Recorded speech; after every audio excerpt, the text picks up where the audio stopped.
अर्जुन ने देखा, सिर्फ शरीर को नहीं देख रहे हैं, पूरी घटना को समझ रहे हैं, ये क्या हो रहा है। अर्जुन की दृष्टि अपने गुरुजनों और संबंधियों को देख रही है और कृष्ण की दृष्टि अर्जुन की दृष्टि को देख रही है। मुझे तो प्रतीत होता है कि कृष्ण की धड़कनें भी तेज हो गई होंगी। महाभारत के युद्ध से कहीं ज्यादा बड़ी कोई चीज होने जा रही है। गीता में सहस्रों महाभारतें समा जाती हैं। वेदांत का पूरा अमृत समाया हुआ है गीता में। इतनी बड़ी है गीता।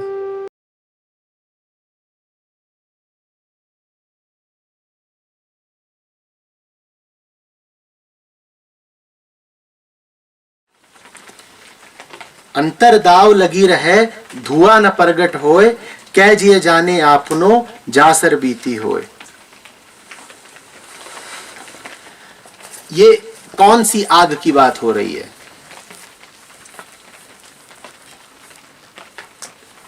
ये विरह की आग है, वियोग की, तड़प की आग है। मन जल रहा है, मन ज्वर में है, मन ताप में है और मन को चाहिए क्या? शांति। ये दुख ऐसा है जो किसी से बता नहीं सकते। ये दुख ऐसा है जिसका कोई साक्षात प्रत्यक्ष प्रमाण नहीं होता। तो कहा जा रहा है धुआं न प्रगट होए। धुआं आग का प्रमाण होता है। आगे कह रहे हैं रहीम कि ये तो वही समझ सकता है जिस पर खुद बीत रही हो। वियोगी की दशा को कोई दूसरा वियोगी ही समझ सकता है। तुम बेचैन हो और पाया तुमने जीवन में खूब है, फिर भी बेचैन। क्यों बेचैन हो तुम? ये तो कोई ऐसा ही समझ सकता है जिसे अब राम रोग लग गया हो। जिसे राम रोग नहीं लगा वो वियोगी की दशा नहीं समझेगा। वो यही कहेगा कि पगला है, न जाने क्या चाहता है, सब कुछ तो मिला हुआ है इसको। व्यर्थ छाती पीटता है, शोर मचाता है। वही समझेगा ही नहीं कि जो कुछ मिला हुआ है उससे ये अंतर अग्नि शमित नहीं होती। भीतर कुछ है जो जले ही जा रहा है, जले ही जा रहा है, और किसी को समझा भी नहीं सकते कि क्या जल रहा है। कैसे बताएं? क्या बताएं? क्या चाहिए? ये तो कोई मेरे जैसा मिले तो वही जाने।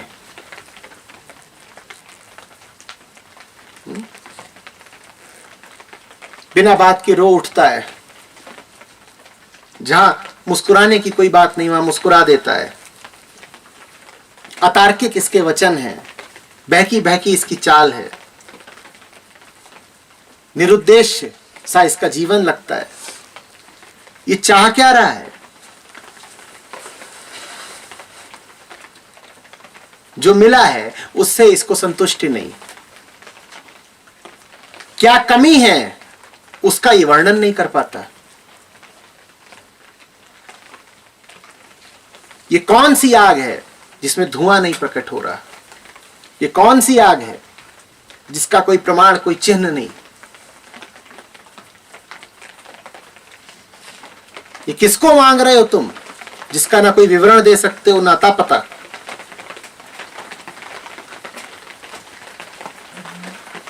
ये तो वही समझेगा जो तुम्हारे ही जैसा हो।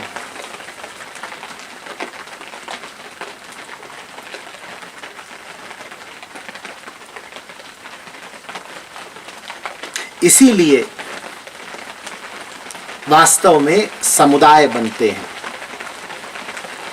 समुदायों की वास्तविक और सच्ची शुरुआत ऐसे ही होती है। तुम्हारे दिल का हाल कोई तुम्हारे जैसा ही जानेगा ना,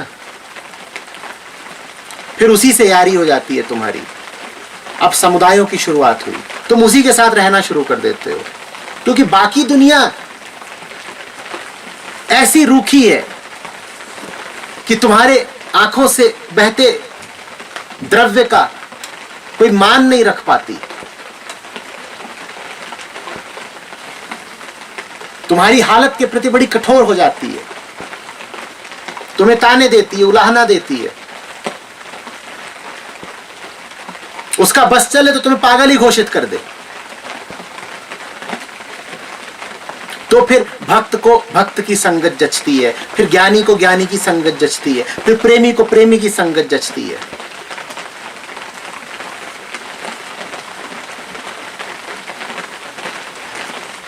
तुम्हारी राह का दूसरों को कुछ पता नहीं, तो फिर तुम उन्हीं के साथ हो लेते हो जो हमसफर हैं, जो हमराही हैं। तुम कहते हो ये मेरी ही राह पर चल रहे हैं, सिर्फ यही समझते हैं कि मुझ पर क्या बीत रही है, बाकियों को समझाएं कैसे?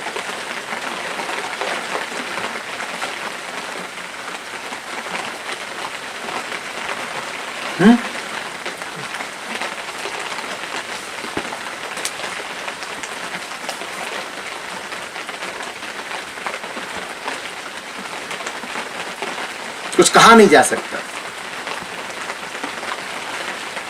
सिर्फ एहसास है, ये रूह से महसूस करो।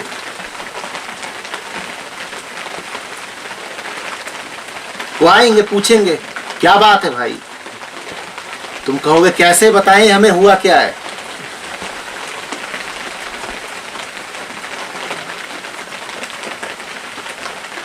कोई थर्मामीटर नाप नहीं सकता हमें क्या हुआ है,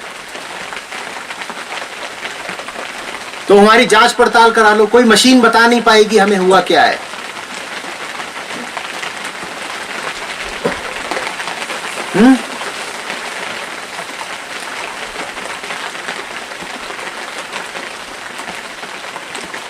किसकी तड़प है?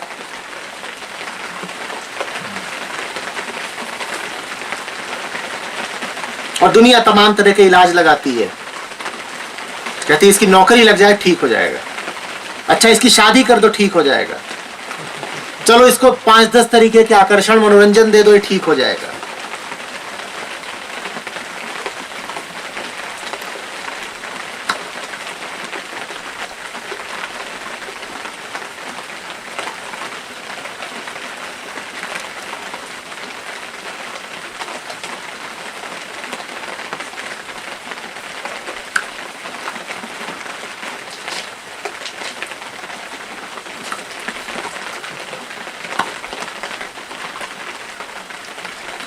तुम पे कुछ चलता ही नहीं।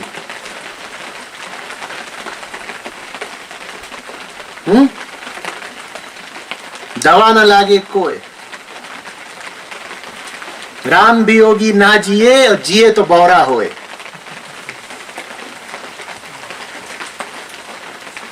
बिरह भुअंगम तंडसा, दवा न लागे कोई, राम वियोगी ना जिए जिए तो बाउर होए। वो तमाम तरह की दवाएं लगाते हैं, तुम पे कोई दवा चलती नहीं, तुम्हें ऐसा सांप काट गया है, ऐसा भुजंग डस गया है तुम्हें कि तुम पर अब कोई दवा काम नहीं करती, तुम जी ही नहीं पाते, और जीते हो ऐसे जैसे बाउर हो, बौरे हो।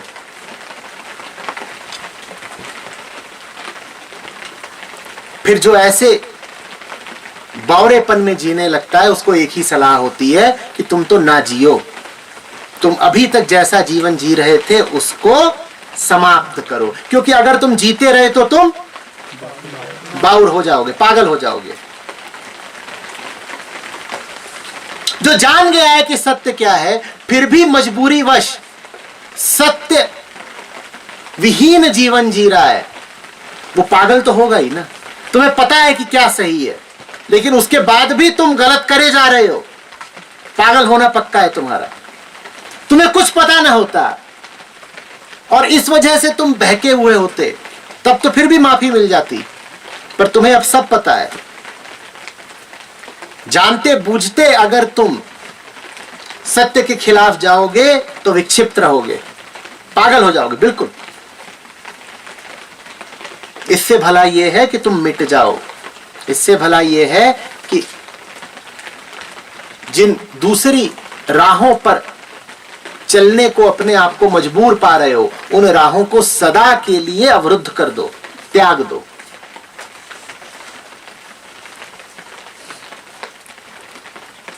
राम तो छूटेंगे नहीं, हाथ में होते तो छूट भी जाते, वो तो दिल के भीतर है, कैसे छोड़ दोगे? हाथ में पकड़ी कोई चीज होती तो छोड़ भी देते, जो चीज दिल के भीतर हो कैसे छूट जाएगी? तो राम तो छूटेंगे नहीं। और दूसरी चीजें तुमने पकड़ रखी हैं, नतीजा क्या है? संघर्ष। राम एक दिशा को ले जा रहे हैं और दूसरी चीजें दूसरी दिशा को। तो भीतर से तुम बिल्कुल विभाजित हो, टूटे हुए हो, खिंचे हुए हो।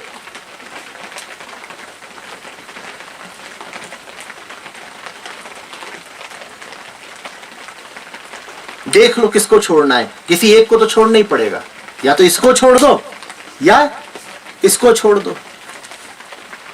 ये पक्का है कि ये तो छूटेगा नहीं, तो विकल्प एक ही है कि इसको छोड़ दो। इसी को छोड़ने को कहा जाता है पुराने जीवन को समापन दे देना। नहीं समापन दोगे तो बौरे रहोगे।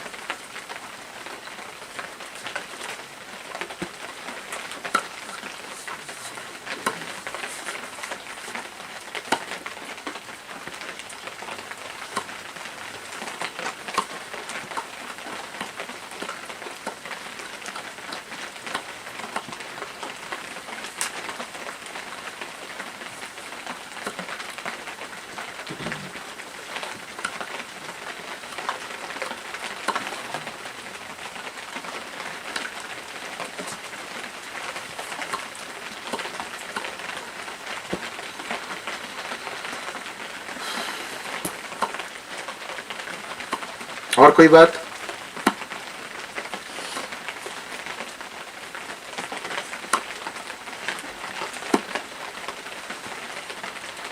आचार्य जी जो आप पूछते हैं ना, और कोई बात होते सबके दिमागों में प्रश्न है, पर पूछता कोई नहीं है। क्योंकि जब तक प्रश्न है तब तक सुरक्षा है। प्रश्न सामने आ गए तो फिर खेलोगे किससे, फिर छुपोगे किसके पीछे? तुम्हें जिधर को जाना है उधर को तुम नहीं जा रहे। कोई पूछता है क्यों नहीं जा रहे, तुम कहोगे क्योंकि अभी कुछ संदेह हैं, क्योंकि अभी कुछ प्रश्न हैं। तो प्रश्नों के पीछे तुम छुपे हुए हो। तुम्हारे सारे संदेह अगर दूर कर दिए गए तो फिर तुम्हारे लिए अनिवार्य हो जाएगा ना सही दिशा में चलना। तो इसीलिए कुछ संदेह तुम बचा के रखोगे। तुम कहोगे अभी ये संदेह ठीक से निवृत्त नहीं हुए। सारे प्रश्न तुम कभी पूछोगे ही नहीं। हाँ, तुम्हें यह पता होता कि सवाल पूछेंगे और सम्यक उत्तर मिलेगा नहीं, तो तुम जरूर पूछ लेते, क्योंकि फिर संदेह बचे रह जाते, बचे ही नहीं रह जाते, फिर संदेह और पुष्ट हो जाते। पर तुमको पता है कि तुमने संदेह सामने रखा नहीं, ये ध्वस्त हो जाएगा। तो इसीलिए तुम कहते हो इसको अगर बचाना है तो इसको उद्घाटित करो ही मत। जब तक बेटा तू भीतर भीतर है तब तक बचा रहेगा। अगर तेरा जिक्र कर दिया तो तू भी उड़ जाएगा, मुझे भी उड़ना पड़ेगा। बोलो ही मत।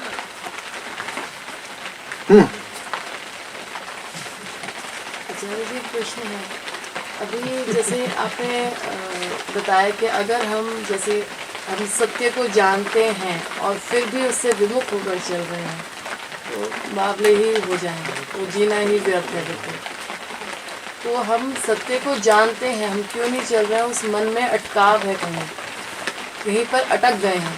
वो उस अटकाव से कैसे पार निकले? वो कहाँ, क्यों वहाँ पे क्यों अटके हुए हैं? तुम जानो। यही तो माया कहलाती है ना। सब कुछ जानते हुए भी अनजान बने रहना आदत है, अध्यास है।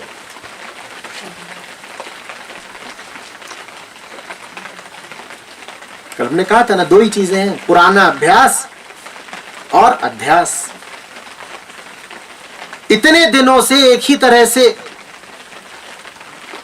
चलते आ रहे थे, अब कोई बता भी दे कि क्या सही है,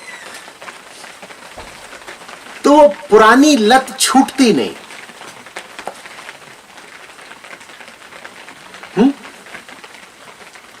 एक भिखारी था, बिल्कुल फटे कपड़े पहन के घूमता था। उसको ला करके नए गर्म वस्त्र दे दिए गए, जाड़ों का मौसम। बड़ा खुश हुआ, बोला क्या चीज मिल गई है, तहे दिल से शुक्रगुजार हूं, क्या चीज मिल गई।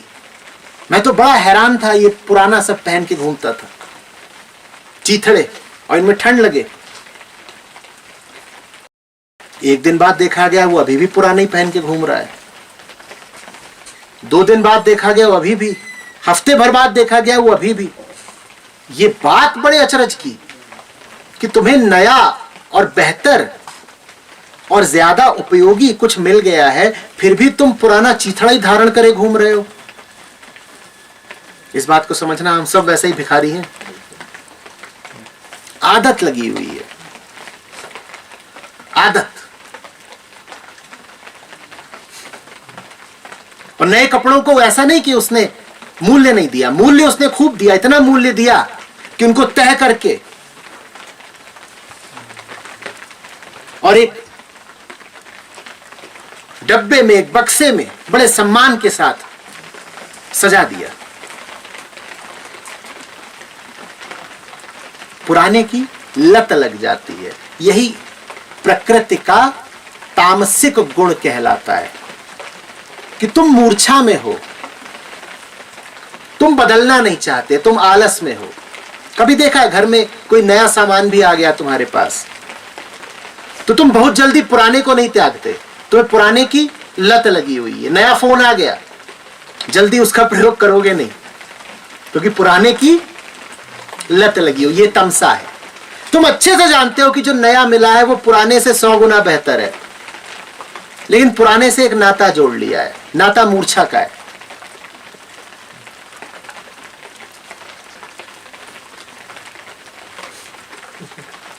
हाँ, तुम एक बार पुराने को छोड़ दो तो फिर वो लौट के नहीं आएगा।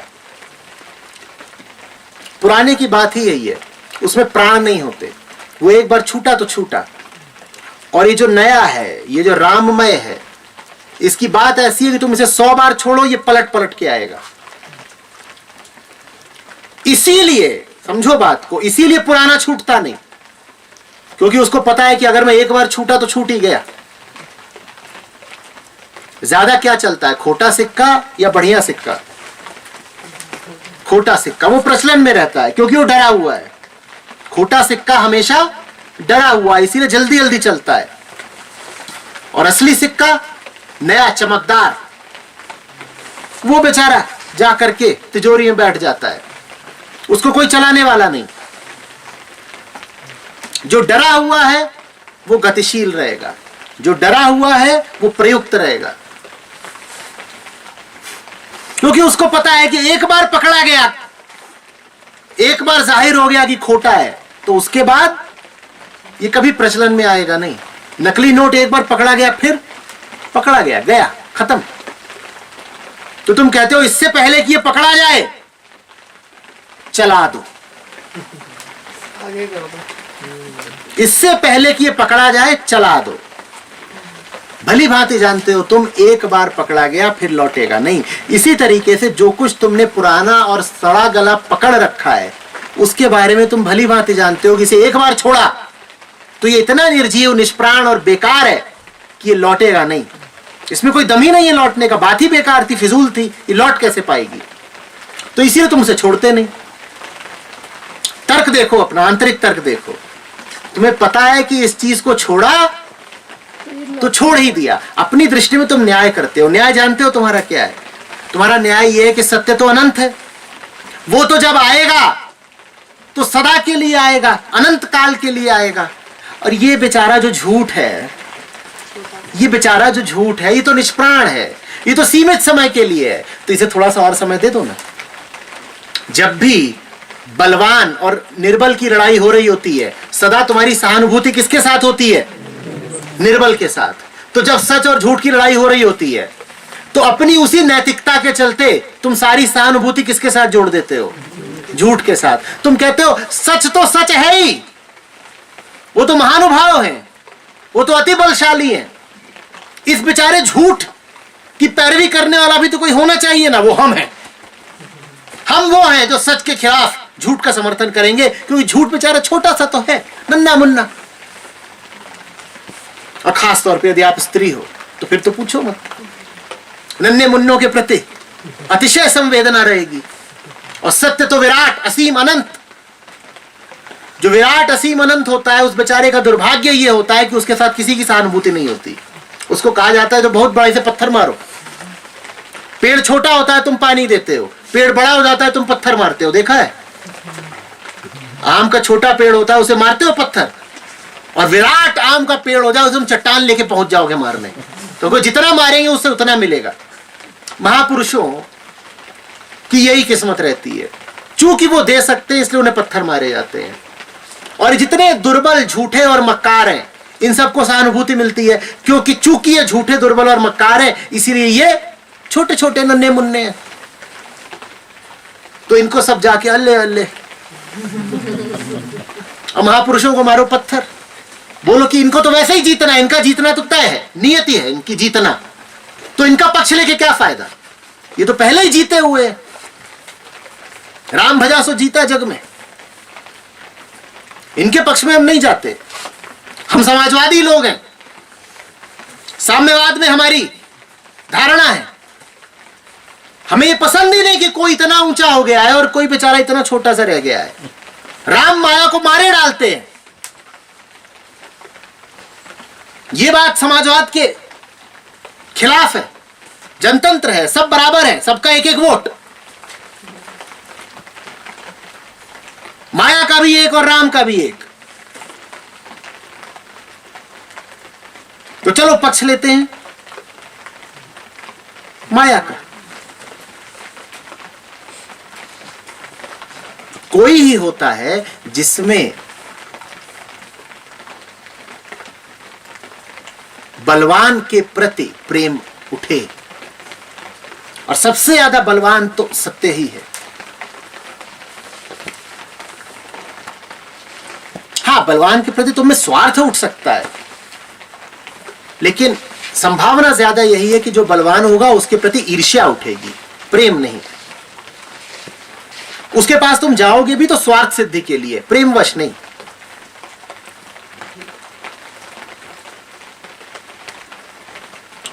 आदमी की प्रकृति ही ऐसी है, देखते नहीं हो, आदमी आदमी में कोई ऊंचा उठने लगता है तो उसके प्रति कैसी डाह उठती है। आदमियों में ही कोई जरा सा ऊंचा हो जाए तो उसके प्रति कैसी डाह और ईर्ष्या उठती है। तो परमात्मा के प्रति क्या उठती होगी? वो तो ऊंचों में ऊंचा है, उसको देख के तो यही लगता होगा एक बार बच्चू आ जाए बस पकड़ने, फिर हम बताते हैं कि परमात्मा कौन।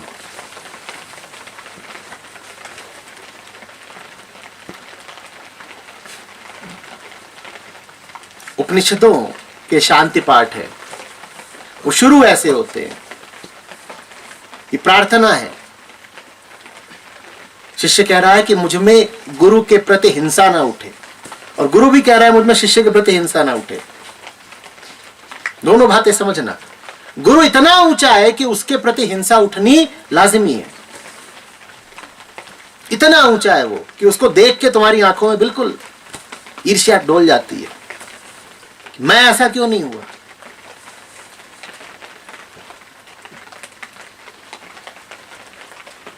और गुरु के पास हक है सारे नष्ट कर देने के, छोड़ देने के, त्यागने के। उसे नष्ट करने के लिए कुछ करना थोड़ी पड़ेगा। शिष्य को नष्ट करने का बहुत साधारण सा तरीका है, उसे छोड़ दो, अपने आप ही नष्ट हो जाएगा। और गुरु के भीतर भी भावना उठ सकती है छोड़ देने की। वो कहता है मैं काहे के लिए इतनी परेशानी मोल लूं, मैं दिए जाता हूं और ये मुझे पत्थर मारे जाता है। वही आम का पेड़, वो दिए जाता है और तुम उसे पत्थर मारे जाते हो और सोचते हो जितने पत्थर मारूंगा उतना ज्यादा देगा। तो एक मुकाम पर आकर वो भी कहता है कि काहे को दूं।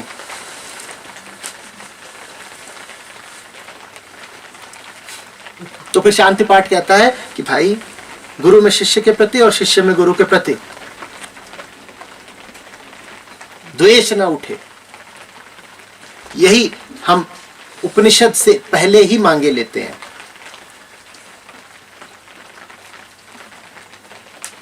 समझ में आ रही है ना बात? सत्य को बेशर्त अपना लेना आसान नहीं। हम तुलना करेंगे, हम लपटना झपटना चाहेंगे, हम हड़पना चाहेंगे, तमाम तरह की समस्याएं आती हैं हमें, जिनकी वजह से हम बेशर्त सच्चाई के नहीं हो पाते। पहले तो बदकिस्मती ऐसी रहती है कि ज्यादातर लोगों को कोई ऐसा मिलता ही नहीं जो उन्हें सच्चाई के करीब ले जा सके। जिनको मिलता है वो पहचान नहीं पाते। जिन्होंने पहचान लिया उनका एक नया अभाग तैयार हो जाता है। उनका अभाग ये तैयार हो जाता है, जो कहते हैं कि सत्य आ गया है पहचानने, इसको अब घर ले चलो। वो कहते हैं सच मिल गया है, इसको पैक कराओ और अब घर ले चलो, इस पे कब्जा कर लो। बिल्कुल पहचान में आ गया, हीरा है, और हीरा है तो हमारे घर में होना चाहिए, रख लो, कब्जा कर लो। कोई ही होता है जो कहता है सच पहचान में आ गया है, अब हम इसके पीछे चलेंगे, इस पर कब्जा करने की कोशिश नहीं करेंगे।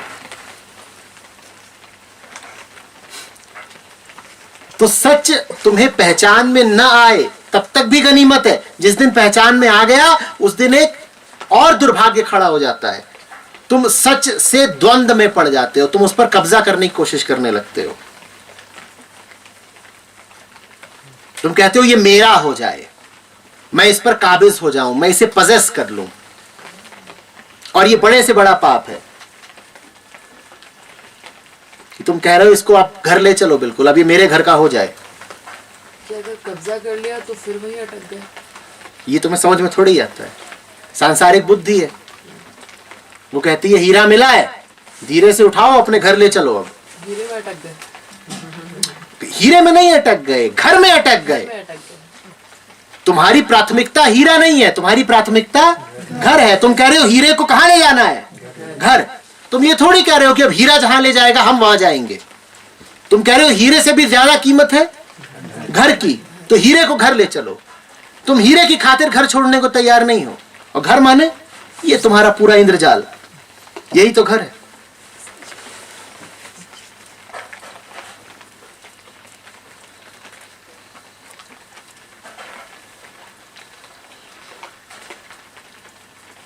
तो ये सब भीषण समस्याएं हैं। इनके कारण आदमी सब कुछ जानते बूझते भी गलत जीवन जीता है, और फिर जो सब कुछ जानते बूझते भी गलत जीवन जिए, उसके लिए है जिए तो बाउर होए। तो इसीलिए दुनिया की तमाम आबादी बाउर ही नजर आती है। सब पगले, विक्षिप्त, मनोरोगी।